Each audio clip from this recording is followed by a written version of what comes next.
అమ్మ కొడుకులు ఇద్దరు కలిసి చైర్లు మడత పెట్టేస్తున్నారు.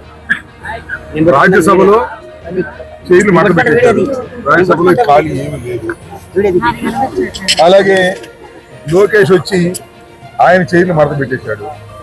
ఇవాళ పాపం వారి సతీమణి ఎన్టీ రామారావు గారి కుమార్తె వచ్చి చంద్రబాబు నాయుడు గారిని రెస్ట్ తీసుకోమంటారు. విన్నారా?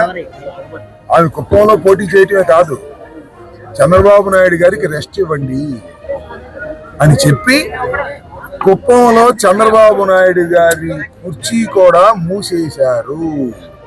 ఇది చాలా స్పష్టమవుతున్నది. నందమూరి తారక రామారావు గారు కుమార్తె కుప్పంలో పోటీ చేయమని ఎవరు పోటీ చేసినా శ్రీమద్ రమారమణ గోవిందే. కుప్పంలో ఓడిపోవటం ఖాయం.